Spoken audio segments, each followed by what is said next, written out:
Hi everyone, Carrie here again.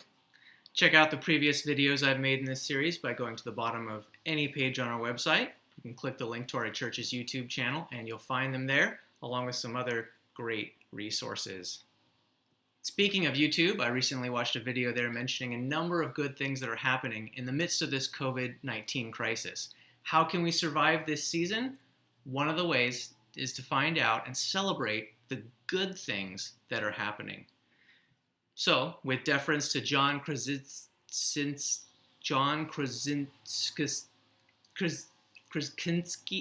well, you know who you are. Here's our segment of More Good News. I don't get out much these days, and so our first story comes from my own driveway. After drawing designs and encouraging words on the pavement, my wife left out the chalk.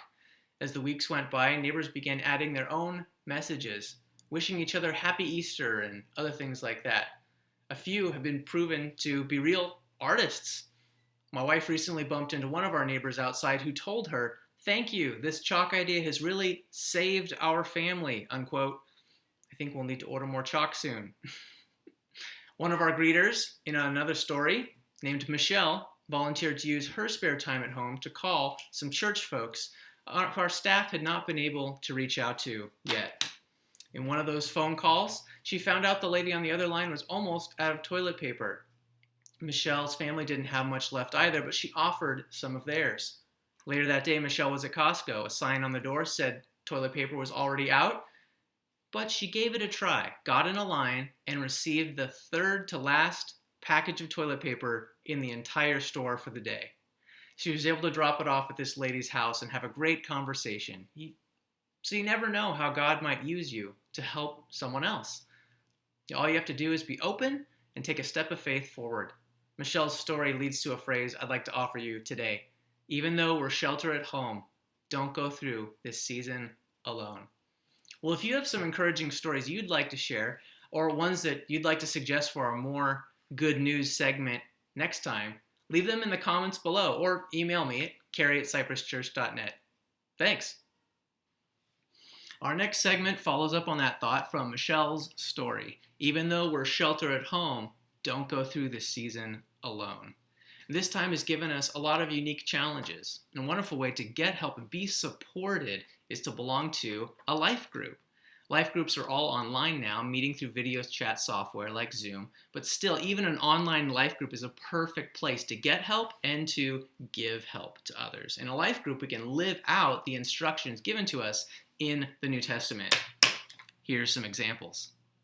Serve one another in love. Galatians 5:13. We can share supplies, ship things to each other's homes, or help our friends in other ways in this time when we're connected in a group. Encourage one another daily. Hebrews 3:13. Are you feeling down at all this season? In a life group, people are there to help encourage you when times get tough. Lastly, pray for each other. James 5:16. Do you have needs, hurts, questions in this time? In a life group, someone will be praying for you, oftentimes right there with you, where you can experience the care of that prayer. And that's an encouraging thought too. Even though we're sheltered at home, don't go through this season alone. Join a life group. So if you're not in a life group yet, you can find our open groups on our church website. Just click on any of the groups you see there, and a group leader will connect with you and answer questions and invite you in. Our newest open life group is being hosted by Terry and Patsy Lambert. Terry and Patsy have opened up their schedules, and they will be hosting an online life group that you can join today.